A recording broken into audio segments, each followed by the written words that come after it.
Fala, fofujas e fofuchos! Agora acabou, fechou. Galera, tá difícil, né? É essa última aula de filosofia. Fica tranquilo, agora sai na urina. Tá beleza? Vamos fechar hoje aí nosso conteúdo de filosofia, né? Fechamos aí um ano duro, mas conseguimos aí ver toda a filosofia clássica aí, estamos fechando hoje com os helenistas. Vamos dar dando uma olhada aí nas escolas helenistas, nas 4 escolas helenísticas desse período, só relembrando aqui, para quem está pegando o bonde andando aí, quem não viu, assiste lá os vídeos sobre Aristóteles. Esse período helenista aí é o período do Império Macedônico, Alexandre o Grande, né? Que dominou toda a Europa, dominou a Ásia, dominou a Índia, a África. Nós falamos aqui características, só relembrando aqui, características do período helenista. O período antropológico, que vem antes aí, Sócrates, Platão e Aristóteles, ou período sistêmico, que alguns chamam aí, né? Esse período aí, o período antropológico, o homem é o centro ali do debate. Mas aí é uma discussão muito mais do mundo em relação ao homem.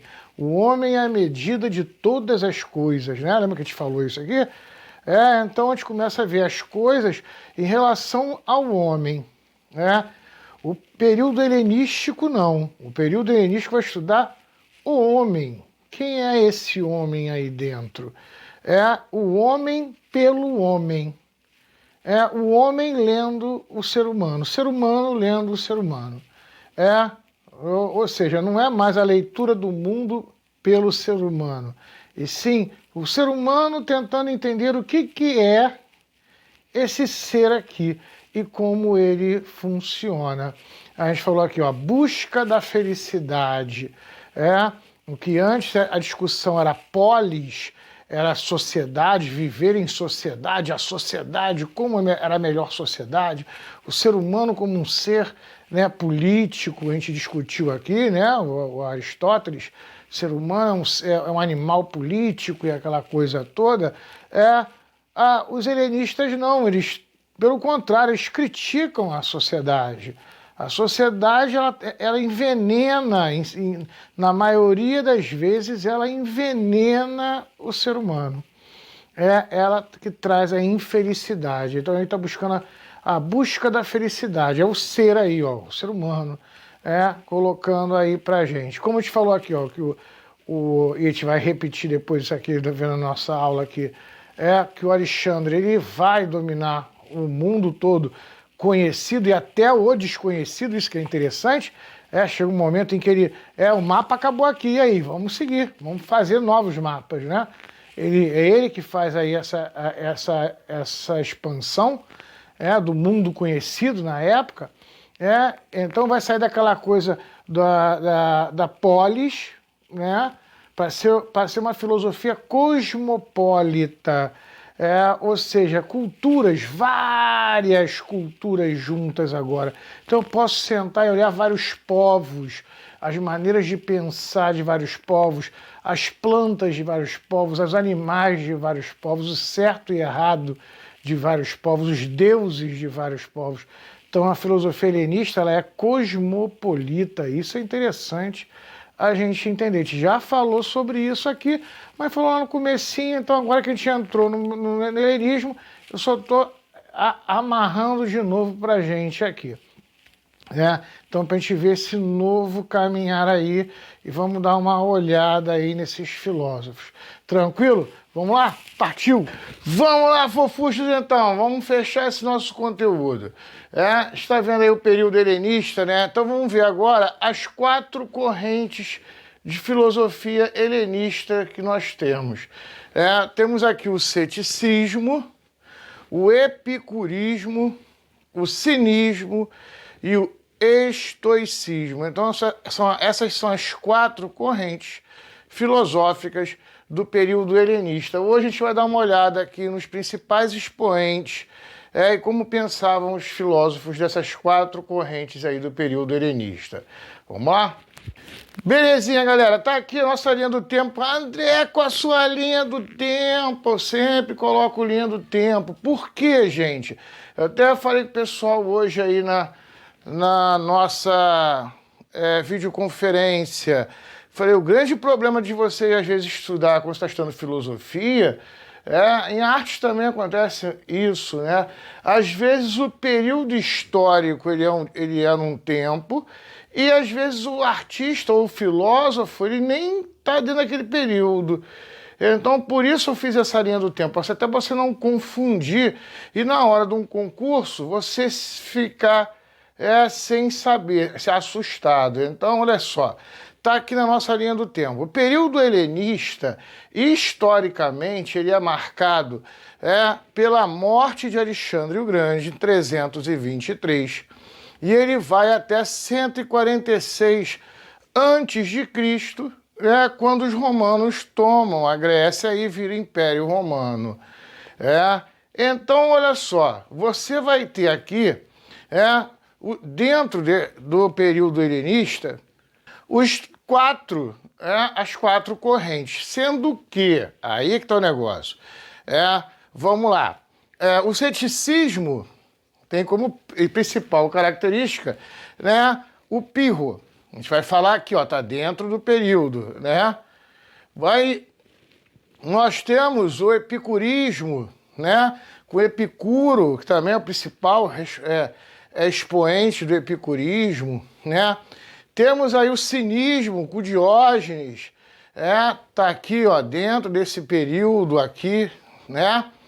Só que acontece o seguinte, olha aí, ó, até falei com o pessoal, Aristóteles, olha aí, Aristóteles morre, ele vive e deu aula, como a gente falou aqui, pro Alexandre o Grande, mas não se considera Aristóteles um helenista, apesar dele adentrar, apesar dele ser uma base para isso aqui, a gente falou aqui, ele é do período antropológico ou sistêmico, né? Falei aqui, você pode encontrar aí em alguns livros chamando de período sistêmico, né? Ele, apesar de estar aqui dentro, ele não faz parte e os principais filósofos do estoicismo, eles não são... Você tem filósofo estoico aqui.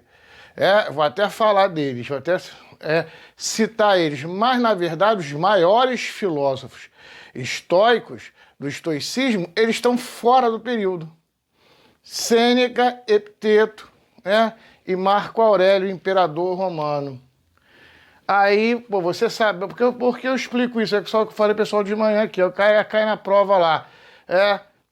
O período helenístico começa com a morte de Alexandre e termina com a entrada do Império Romano.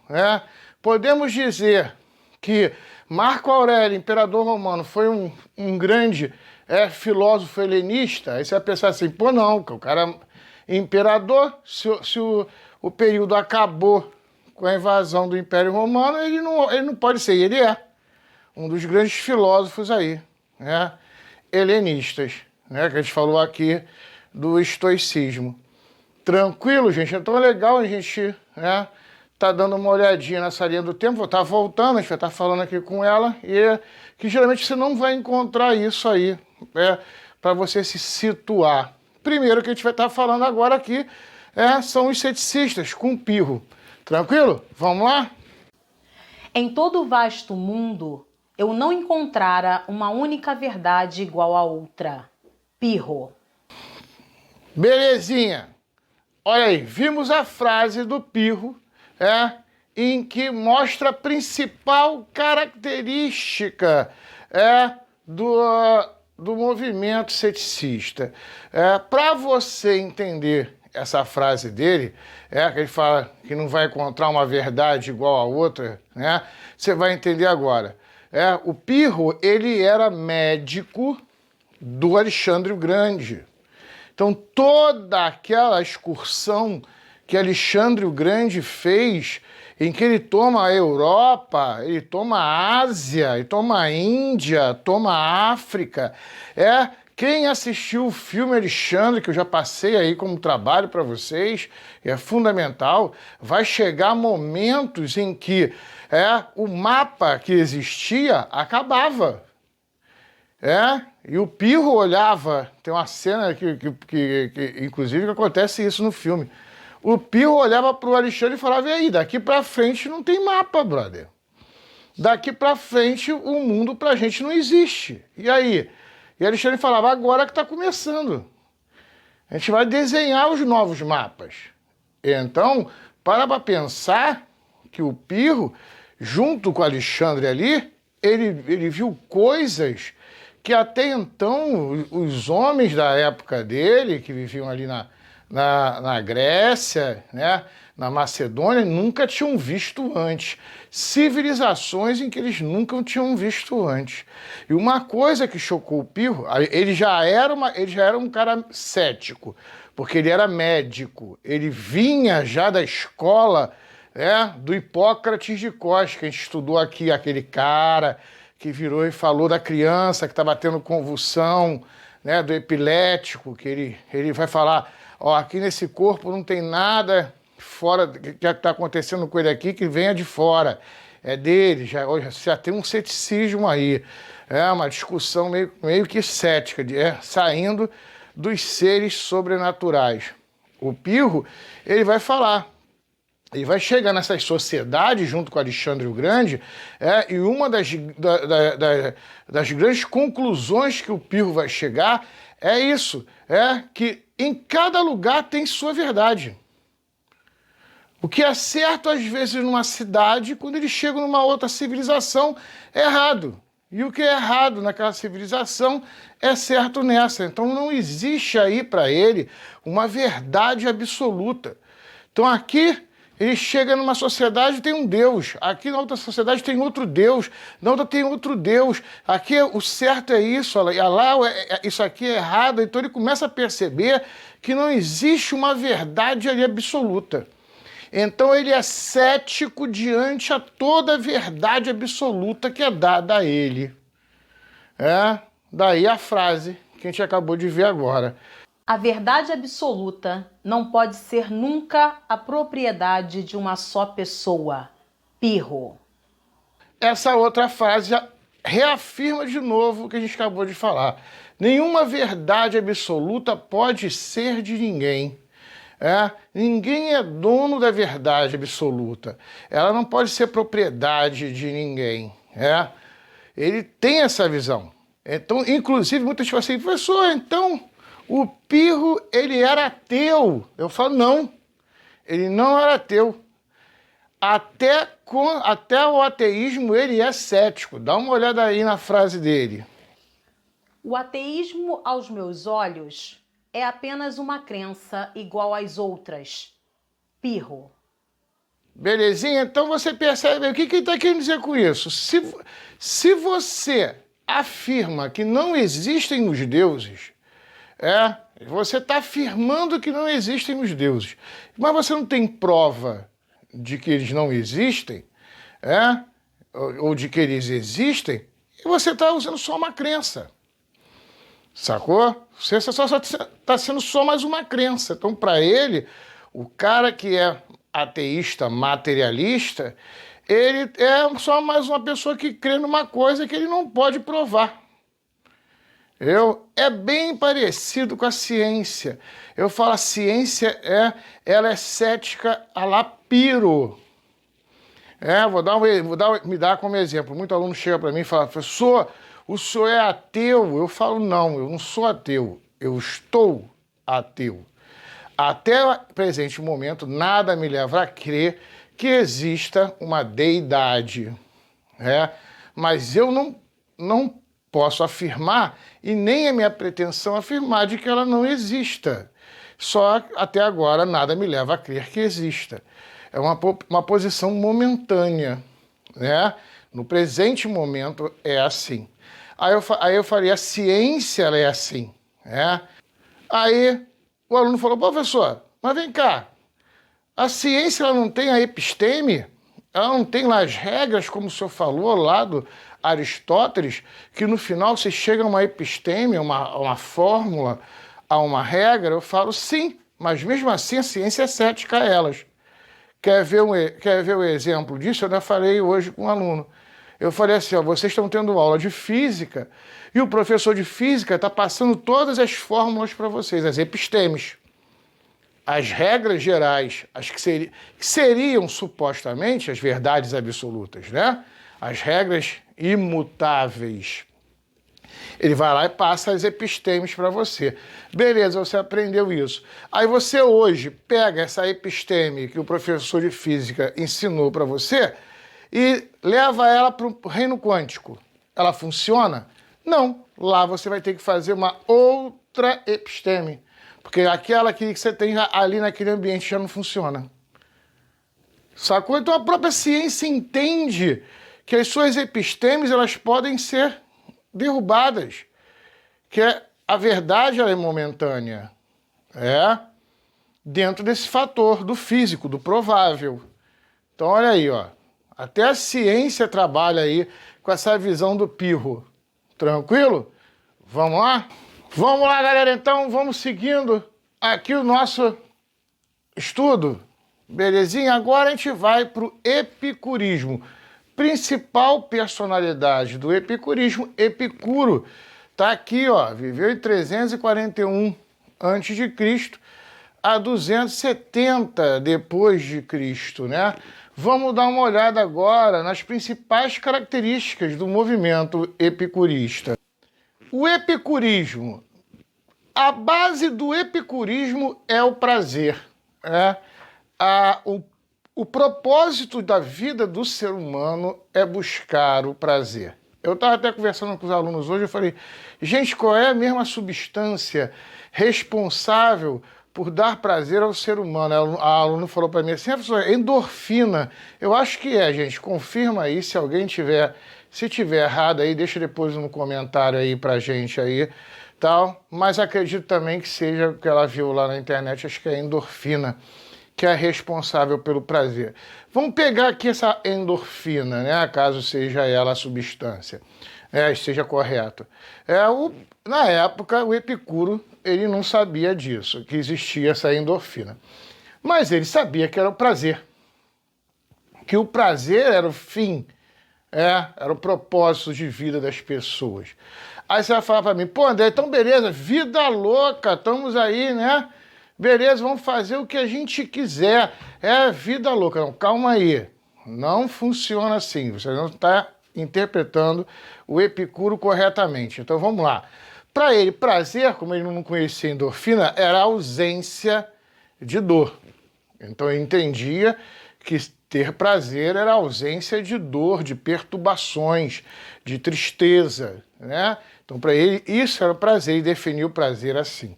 E definiu o prazer como sensorial. Está nos seus sentidos, você sente. É um sentimento, que você, através dos seus sentidos, você absorve prazer. Beleza. Mas aí ele fala, é importante a gente entender, que ele vai mostrar para a gente, que o prazer, ele sempre é bom. Aí você vai falar, professor, tem prazer que não presta. Não, ele vai falar, todo prazer presta. O problema não está no prazer. Vamos dar uma olhadinha na frase aí, de Epicuro. Nenhum prazer é, em si mesmo, um mal, mas aquilo que produz certos prazeres acarreta sofrimentos bem maiores que esses prazeres. Epicuro. Belezinha? Então você viu agora aí, foi o que ele falou. O problema não é o prazer. O problema é aquilo que vai gerar o prazer para você.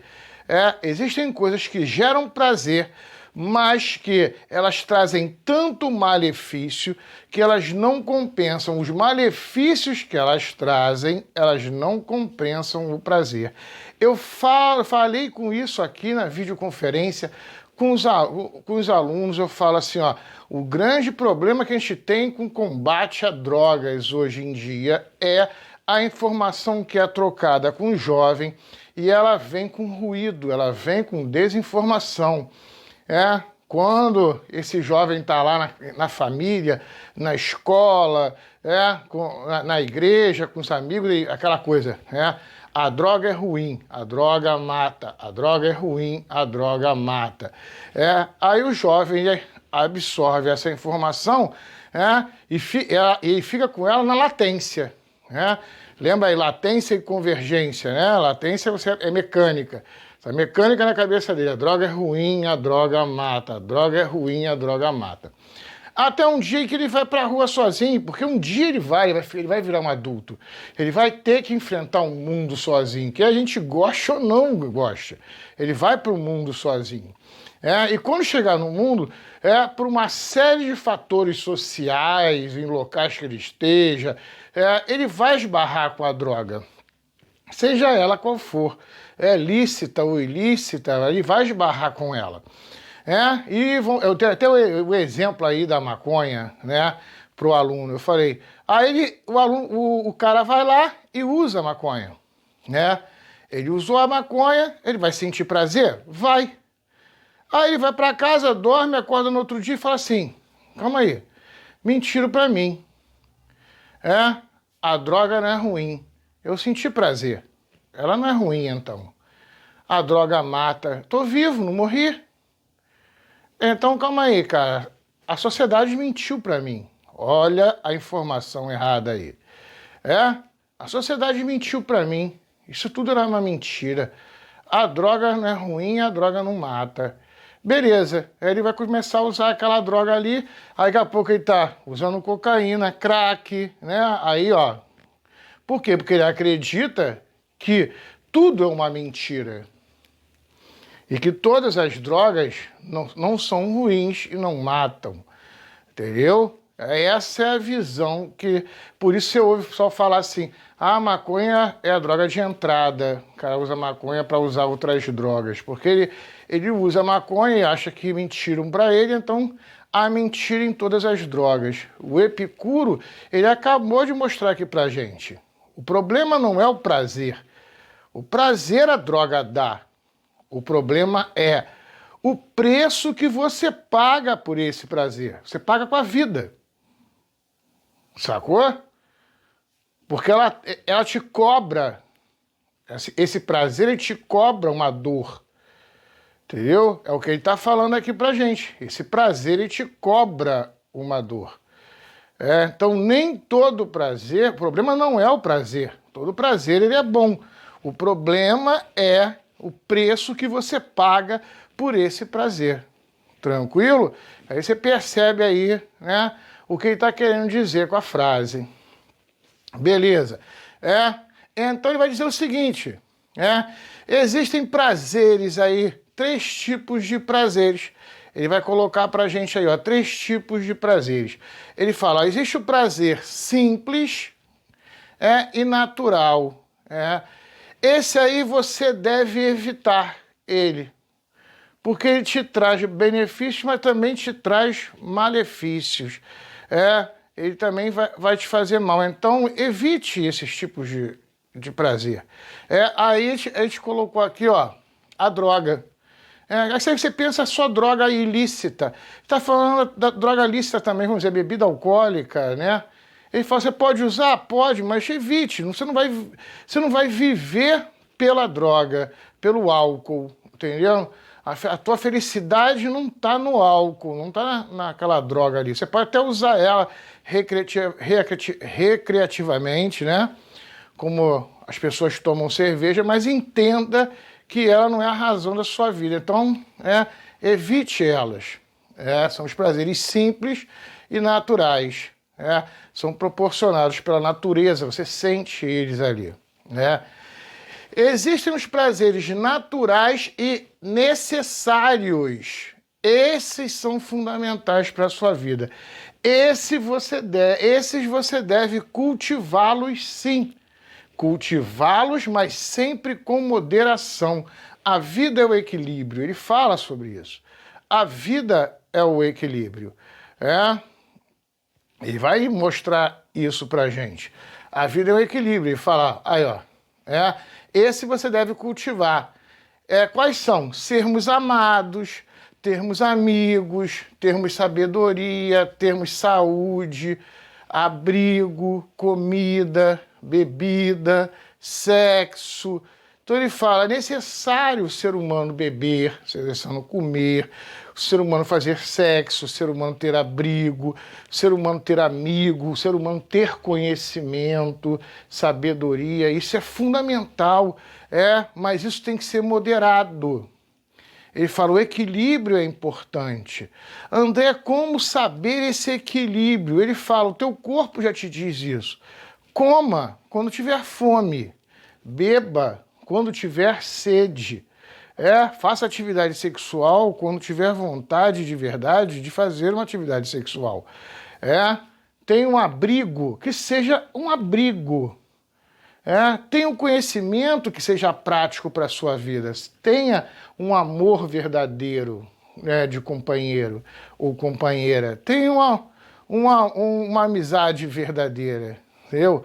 Aqueles que têm muitos amigos não têm amigos nenhum. Percebeu? Aqueles que têm vários amores não têm amor nenhum. Tem pessoas que comem compulsivamente. Não comem porque estão com fome, comem porque querem aplacar uma ansiedade, um nervosismo, uma tristeza, uma angústia e usam o alimento como isso. E as outras coisas. Daí ele falar que a importância de se fazer as coisas de maneira equilibrada e moderada. Tranquilo? E os prazeres artificiais, esses criados pela sociedade, esses evite-os. Eles são desnecessários e vão te levar à só destruição e à tristeza. Aí ele bota aqui, ó, orgulho, inveja, fama, poder, ódio, rancor. Aí até o Aluno falou para mim, você inveja, rancor, dão prazer? Dão. Quando o cara tem inveja, que ele consegue superar o outro cara, ele sente um prazer. Essa superação da inveja, do rancor, da vingança, e traz prazer, mas para você se vingar, você teve que sofrer tanto, abdicar de tantas coisas felizes da sua vida, só para poder conseguir, vamos dizer, inveja, conseguir mais que o cara tem. Então você, de repente, seria feliz com coisas mais simples, mas só porque você focou na inveja de querer ter mais que o cara. Aí quando você conseguiu, você teve o prazer momentâneo de superar o maluco. Legal, beleza, acabou. Mas você olha para trás e você está sozinho. Então ele vai falar para você, isso aí é perigoso. Então, por quê? Porque são todos prazeres artificiais. Eles não são da natureza, eles são criados pela sociedade e você não tem necessidade de ter eles. O aluno falou para mim assim, professor, mas sabedoria, estudar é importante? Ele é importante? Saca só a frase aí do Epicuro para você dar uma olhada aí para ver como é que é. Quem afirma que a hora de dedicar-se à filosofia ainda não chegou ou que ela já passou, é como se dissesse que ainda não chegou ou já passou a hora de ser feliz. Epicuro. Viu aí? Então, como você vai ser feliz se você não tem sabedoria para escolher e saber peneirar as coisas da vida? As coisas que vão te trazer felicidade.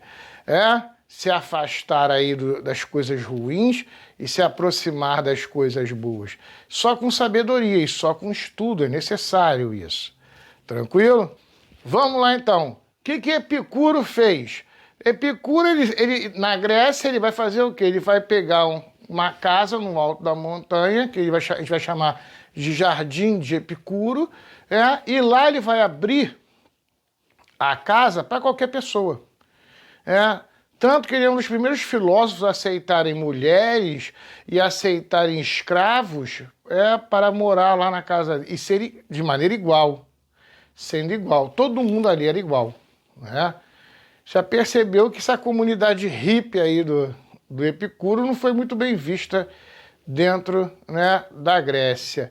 Então, como viviam os epicuristas dentro dos jardins do Epicuro? Ele aceitava, que a gente falou aqui, aceitava mulheres e escravos, todos eram iguais.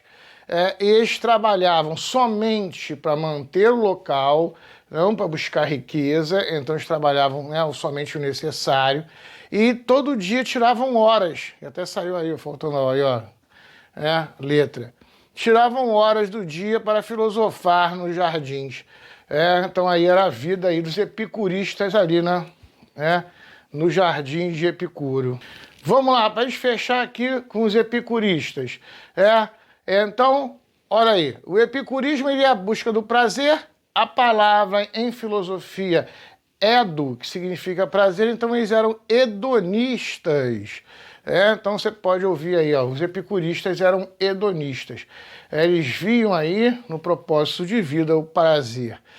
Então aí, ó, o hedonismo deles está ligado à ataraxia, que significa ausência de perturbações, e aponia, ausência de medos.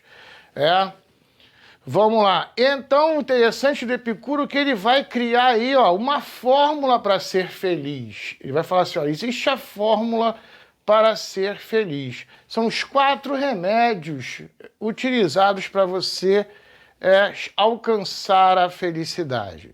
Vamos lá.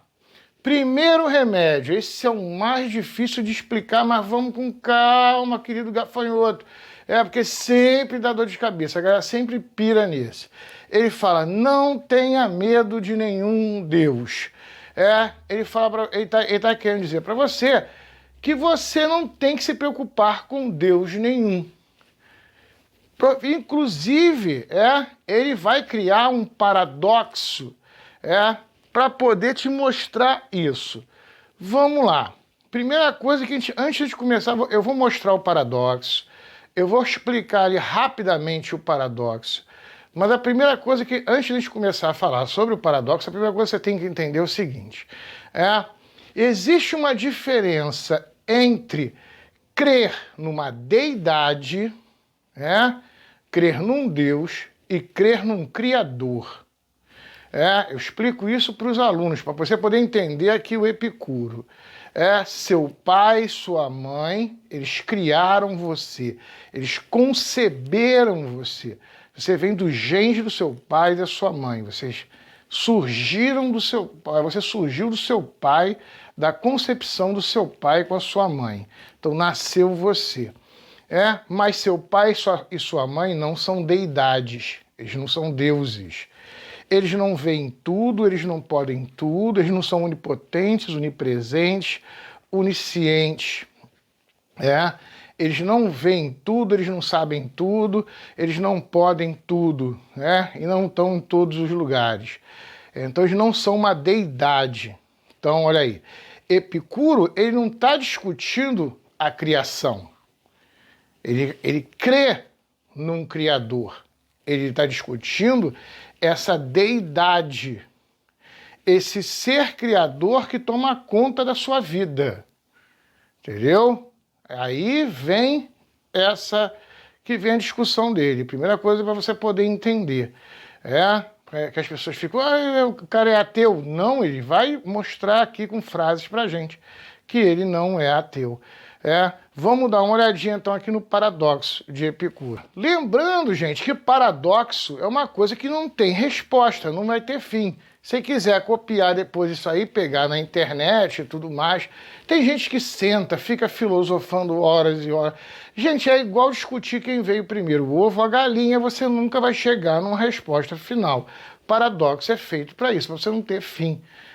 Então ele começa a discutir isso justamente para mostrar para você que racionalmente não tem uma resposta racional para aquilo que você crê como deidade. Que aí eles falam assim, o paradoxo do mal.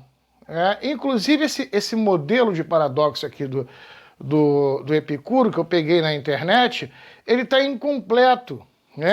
Eu vou explicar aqui, até expliquei hoje de manhã aqui como é que ele está incompleto, como é que ele é mais complexo que isso. Mas vamos seguir aqui, ó. O mal existe? Aí sim, o mal existe. Deus sabe que o mal existe? Calma aí, dá uma paradinha. Aqui já está errado. Aqui já está errado no sentido do seguinte, não é que está errado, aqui já está incompleto. O mal existe? Sim. Então, se o mal existe, Deus criou o mal. Porque se ele não criou o mal, então ele não é o criador de todas as coisas. Entendeu? Aqui eu não estou discutindo com você se é certo, se é errado, se é bonito, se é feio. Estamos vendo o paradoxo, né, do Epicuro, senão você viaja achando que eu que estou achando alguma coisa. Então esquece o tio André, sacou? Se foca no Epicuro. Se está com raiva, xinga ele. Então ele vai falar aqui, ó, se existe um mal e existe um criador de todas as coisas, esse criador criou o mal. Aí, não, quem criou o mal foi o homem. Mas vem cá, se Deus criou o homem, e ele sabe tudo, vê tudo e pode tudo, ele criou o homem já sabendo que o homem estava criando o mal. Então ele criou o mal. Sacou como é que é um ciclo sem fim? Aí fala aqui, o mal existe? Sim. Não. Então ele não, Deus sabe que existe o mal? Não. Então ele não é onisciente, ele não sabe de tudo. Aí ele sai, sim, Deus sabe. Deus pode acabar com o mal? Não. Então ele não é onipotente, ele pode acabar? Sim. Por que ele não quer acabar com o mal? Aí vai aí, ó, num ciclo sem fim. Sacou? Agora que você viu esse paradoxo aí que não vai para lugar nenhum, que a gente vai ficar nessa discussão aí louca e você vai ficar tentando refutar o Epicuro e vai ser aquela discussão toda. Por que o Epicuro faz isso? Agora vamos entender o porquê que ele mostra pra gente isso. Ele fala, cara, tem Deus, tem os deuses. Ele não acreditava nem em um Deus, ele acreditava nos deuses. Ele fala, os deuses existem, eles criaram a gente, mas eles não estão nem aí pra gente.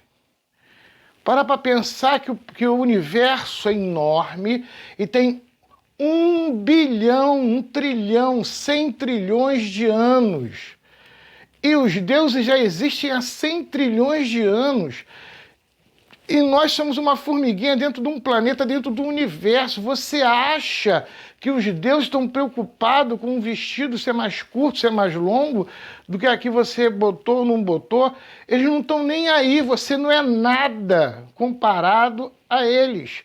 Então eles não estão nem se preocupando com o que você faz. Então o que você faz é responsabilidade sua. Percebeu? Então ele não nega a existência dos deuses, que para ele aí eram deuses, né? Ele só está mostrando para você que você se preocupar em fazer alguma coisa para agradar a eles ou de desagradar a eles, que as coisas que você faz não desagradam a eles, porque eles não estão nem aí para a nossa existência. É como se você se preocupasse com a procriação da formiga. Se a formiga ela comeu hoje de manhã ou não. Para eles não tem o menor interesse. Agora você conseguiu alcançar. É difícil explicar essa primeira parte aí do tetafármaco, mas foi. Então, olha aí, ó. Não tenha medo de nenhum Deus. Eles não estão preocupados com você. Aí você vai entender agora o que é importante. Então, se você vai fazer amor, faça amor. Entendeu? Faça amor, o que a gente falou, de maneira moderada, para que te traga prazer e faça bem. Entendeu? Mas não se preocupe se isso é pecado. Porque nenhum deuses, estão se preocupando com você. Então faça o que é melhor para você. O que te vai fazer bem. Sacou? É esse o sentido aí, ó. Por isso é difícil esse primeiro remédio aí, ó, do tetafármaco é difícil. Quando você para e consegue entender assim, as coisas que acontecem na sua vida, você não vai botar na conta de nenhum dos deuses, ou de nenhum ser sobrenatural. A responsabilidade das coisas que acontecem com você são suas. Isso é um fardo difícil. Porque é muito fácil falar, isso aí é vontade dos deuses, Ah, isso foi coisa ruim que trouxe para mim. Não, isso foi você quem fez. Você plantou, você construiu isso. Epicuro está dizendo isso para você. Então escolha bem, né, com sabedoria, os prazeres que você vai ter. Porque esses prazeres eles podem vir carregados de dores. Trazerem muito mais dor do que prazer. Entendeu? O sentido aqui agora a gente conseguiu entender. Epicuro. Vamos lá. Segundo grande remédio, não se preocupe com a morte. Vamos dar aí uma olhadinha na frase dele? A morte não é nada para nós, pois, quando existimos, não existe a morte.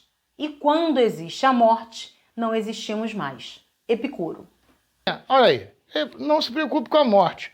Por quê? Porque quando ela chegar, você não vai estar, você vai estar morto. Enquanto você está vivo, ela não está. O que ele está querendo dizer com isso? Enquanto você passa a sua vida se preocupando em morrer, você deixa de viver. Então vá viver. Viva. Viver é uma coisa importante. Viva. Viva como se fosse o último dia. Caraca, vida louca, André! Não. Pô, não bota esse negócio de vida louca. Lembre-se que viva como se fosse o último dia, mas com sabedoria. Aí eu pego um outro filósofo, também epicurista, que nem filósofo ele é escritor, mas é considerado aí um epicurista, chamado Horácio. Ele era um escritor, virou até da Turma da Mônica um dinossauro. E o Horácio, por que eu vou falar ele aqui agora? Porque o nosso canal aqui, Meio de Mary, leva aí a frase dele, Carpe diem, viva a vida. Viva a sua vida. Então, ele fala isso, viva os momentos, seja feliz, viva os momentos de maneira sábia. A vida que você tem, essa é única. É uma coisa única que você tem que aprender a viver ela. Tranquilo até aí, gente? Beleza? Vamos lá. Terceiro remédio dele. O que é importante é fácil de ser alcançado. Não entendi, André. Vamos entender agora aí com a frase dele. Vamos dar uma olhadinha na frase dele. Nada é suficiente para quem o suficiente é pouco. Epicuro. Vamos lá. Belezinha aí, então, gente. Foi o que ele falou aqui, ó. Nada é suficiente para quem o suficiente é pouco. Se você consegue ser feliz tendo poucas coisas, tendo o básico, tudo que vier a mais será alegria a mais. Entendeu? Agora, se você tem o básico e vive no anseio de ter mais, sempre que você consegue alguma coisa, você está querendo mais. A nossa vida consumista hoje está muito nisso. Esse aqui é um dos remédios fundamentais de Epicuro para a sociedade moderna. O cara vai lá, junta dinheiro, compra um carro. Carro zero. Vamos falar um SUV, que é o que está na moda agora, né? Desculpa aí quem comprou o SUV, né? Que está na moda agora, esse é o SUV. Daqui a pouco surgiu um outro modelo de carro, tá todo mundo correndo, aquele desespero para comprar aquele modelo de carro, porque é o que está na moda. A moda, ela te vende coisas desnecessárias. Eu falo isso muito com os alunos. Na aula, eu estava falando com os alunos. Eu, quando comecei a trabalhar, quando me formei, comecei a trabalhar, você ganha o salário, vocês vão começar a trabalhar, daqui a pouco estão se formando, vão começar a trabalhar como enfermeiro, aí tu vai ganhar aquele salário mínimo, né? 1.000 e poucos reais. Hoje, né, tá nesse valor. Gente, 1.000 e poucos reais, eu tava rico. O pai e a mãe de vocês vão até rir. Que é isso? Por quê? Para mim, que andava com 10 contão no bolso, 20 mil reais no bolso, ter 1.000 e poucos reais, eu me sentia o cara mais rico do mundo. E quando comecei a ganhar dinheiro, eu falei, vou comprar um carro. Cara, eu tive até taquicardia. Juro para vocês. Que carro eu vou comprar? Que carro eu vou comprar? Que carro? Não, acho que eu vou comprar aquele carro ali, porque com o meu salário eu posso financiar em 3 anos aquele carro ali para conseguir ter um carrão, não sei o que. Eu falei, pô, respirei, pensei no Epicuro, e ele manda aquela frase pra gente, né? Para que você precisa? Se pergunte, por que esse prazer é importante para mim? O que eu preciso desse prazer? Eu falo, preciso de um carro? Preciso. Calma aí, eu poderia ter moto? Poderia, mas calma aí, moto não dá porque eu tenho uma mãe idosa, tenho esposa, tenho filho pequeno na época, então não vai dar para carregar essa gente na moto. Então tem que ser um carro. Pronto, eu já descartei carro. Descartei a moto. Ah, beleza. Pode ser um carro...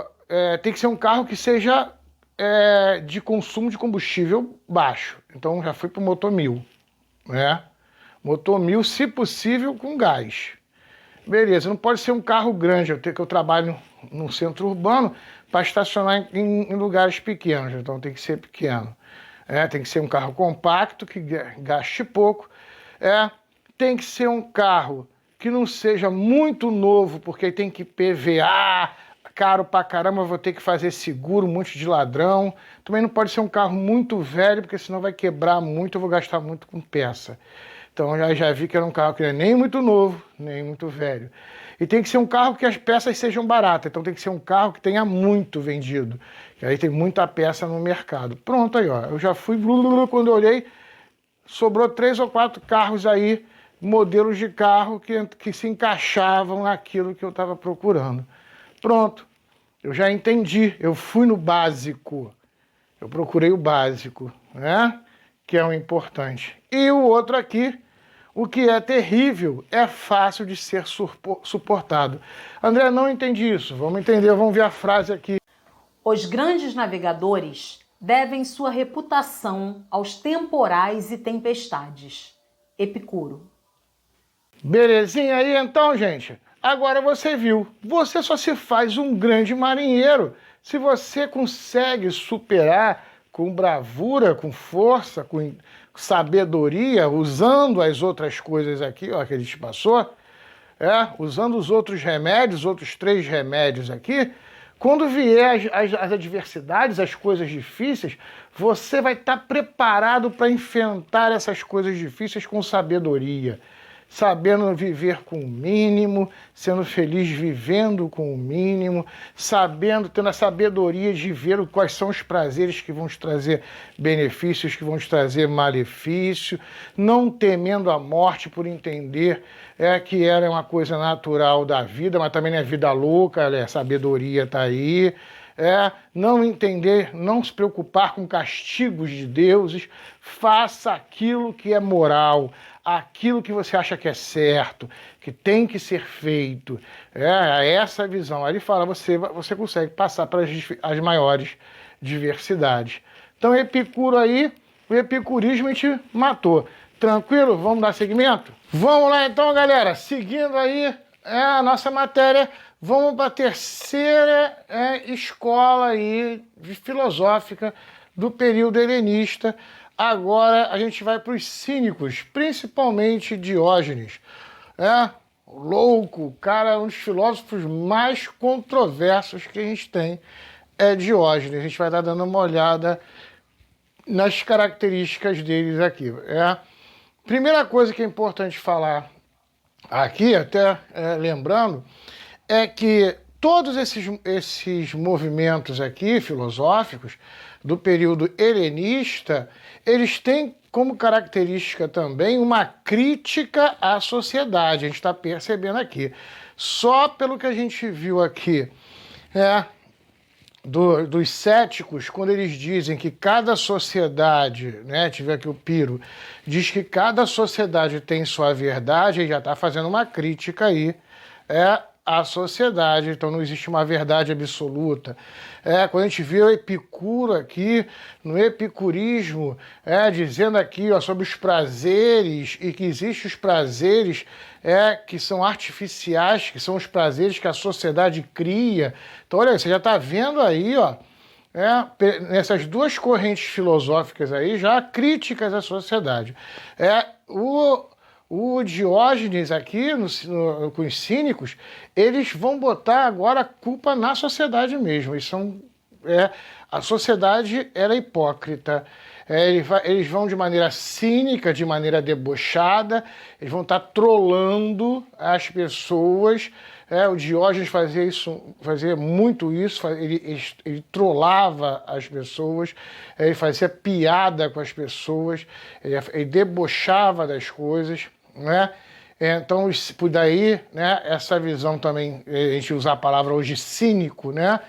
O cara é cínico, ele fala de maneira debochada. Os cínicos faziam isso, né? Eles debochavam. A gente vai ver aqui algumas coisas ficaram... escritos de Diógenes não ficaram para a gente, acho que nenhum. Mas as tiradas de Diógenes, elas ficaram. E elas marcam muito o pensamento do cinismo. Ele sempre trabalha aí com esse pensamento. Então, a crítica à sociedade, ao consumismo, a crítica à cultura desnecessária, à hipocrisia, as pessoas que falam uma coisa e fazem outra, a todo momento eles fazem isso. Lembrando que nesse momento aqui, no período helenista, a Grécia aqui é uma efervescência. Você tem vários grupos filosóficos na Grécia. A maioria dos grandes pensadores vão para a Grécia. Inclusive também o Diógenes, né? E os cínicos. A palavra cínico vem de coisa de cachorro. Então eles viviam mesmo, era um abandono completo das convenções sociais, das riquezas e dos prazeres. Ele é anti os prazeres ali no sentido de ter as coisas. Nas convenções sociais, ele vai contra as convenções sociais. A gente vai estar discutindo agora isso, beleza? Vamos lá, galera. Beleza. Diógenes, a primeira coisa que ele vai falar é em relação aos seus desejos, às suas paixões. Não é que ele negue os desejos, mas aí está ligado, bem parecido aqui, como a gente falou aqui dos epicuristas, aos prazeres naturais e não aos artificiais. Então ele vai contra essa visão. Vamos dar só uma olhadinha aí numa das frases dele. Os piores escravos são aqueles que estão servindo constantemente às suas paixões. Diógenes. Beleza? Então ele está falando isso. Se você vive para satisfazer suas paixões, você é escravo delas. Você vive de escravidão sobre as suas paixões. Você deve viver o dia a dia, viver o comum. Ele tem essa crítica, ele tem esse olhar aí em relação a essa visão de ficar correndo. Aí ele vai de encontro mais ou menos aí aos epicuristas. Ele fala, não, você não tem que ficar correndo atrás de paixão, do desejo. O desejo ele aparece e você sacia ele. E acabou. A sua vida é um viver. É um seguir a vida. Você tem que ir vivendo até morrer. E acabou. Não tem um sentido básico para isso. Quer ver? Vamos dar uma olhadinha em outra frase dele. Só é verdadeiramente livre quem está sempre pronto a morrer. Diógenes. Então ele fala aí, então você quer ser livre? Quer estar livre? Então você tem que se libertar da sociedade. Se liberta da sociedade, se liberta do medo de morrer. Se você está preparado para morrer, então você é livre, cara. Você vai viver a sua vida. Você vai fazer as coisas que você quer. Abandona as convenções, abandona tudo. Tanto que ele vivia dentro de um barril. Só com um pano para cobrir aí a parte íntima do corpo, e tinha uma tigela em que ele mendigava, comia na tigela e bebia água do rio. Diz a história que um dia ele indo beber água no rio com a tigela, ele viu um trabalhador bebendo água com a mão. Quando ele viu isso, ele jogou a tigela fora e falou que estava carregando coisas desnecessárias. Ou seja, só a busca do que era necessário realmente necessário para ele viver. Ele é um cara polêmico, ele é um cara que radicaliza, né? Ele está sempre buscando aí a radicalização. As frases mais fortes aí de Diógenes, elas acontecem justamente em encontros que ele teve com Alexandre o Grande. Esse aqui é um dos clássicos, né, que ficou conhecido. Alexandre o Grande voltando de uma batalha, quando chega na Grécia, encontra Diógenes, que é o cara, né, mal educado pra caramba, que tira sarro da cara de todo mundo, mas é um filósofo importante. E Alexandre, como filósofo, ele vai lá conversar, né, com Diógenes e vira para o Diógenes, já estava lá sentado no barril dele pegando um solzinho, e o Alexandre teria dito: Diógenes, eu sou Alexandre o Grande, imperador de toda a Macedônia, da Grécia, da Ásia, da África, senhor de tudo.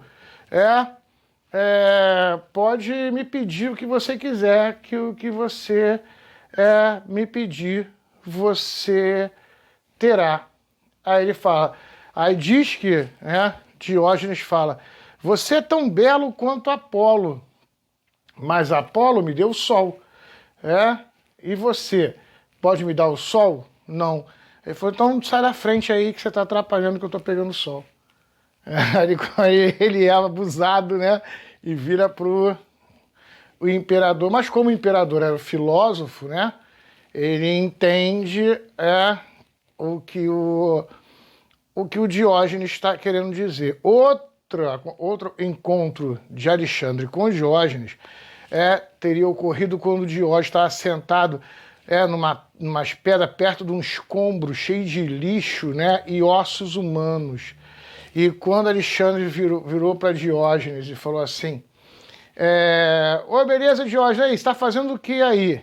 Aí o Diógenes vira para ele e falou assim: não, eu estou aqui olhando esses ossos aqui e estou querendo distinguir quais desses ossos aqui são do seu pai ou são do seu escravo.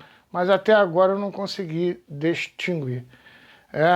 Aí, isso é um tapa na cara, como que diz, olha aí, ó, quando você morrer, igual teu pai morreu, o imperador, você vai virar aqui, ó, ossos, e a diferença entre os seus ossos e dos teus escravos não dá para ter diferença. Diz a história que Alexandre vai indo embora, os acompanhantes de Alexandre riram, né? Falaram: pô, Alexandre, o cara zoou você. Alexandre falou assim: não, Diógenes é o homem mais inteligente que eu conheço. Se eu não fosse Alexandre o Grande, eu queria ser Diógenes. Diz a frase.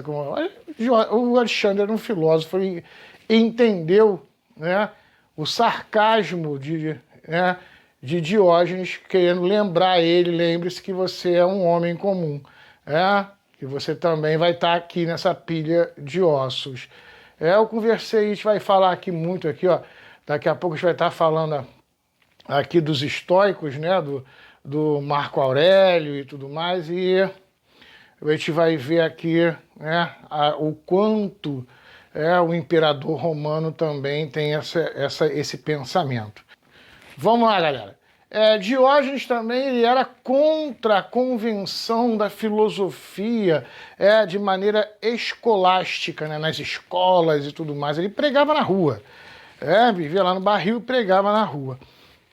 Diz a história que ele sempre ia na escola de Platão, né, ficar perturbando lá os filósofos, os platonistas que discutiam, né, e tudo. E diz a lenda que ele falava que a filosofia ocidental nada mais era que rodapés da filosofia de Platão. Ou seja, que todo mundo ficava só escrevendo e só lambendo as botas de Platão. E ele um dia vai chegar, quando vai ter, num dia que vai ter uma aula lá na escola platônica, em que vai se usar o termo de Platão, que Platão definiu o ser humano como uma galinha sem penas, né? E falar: o ser humano nada mais é do que um bípede sem penas, querendo mostrar a condição humana, né? animal do ser humano, né?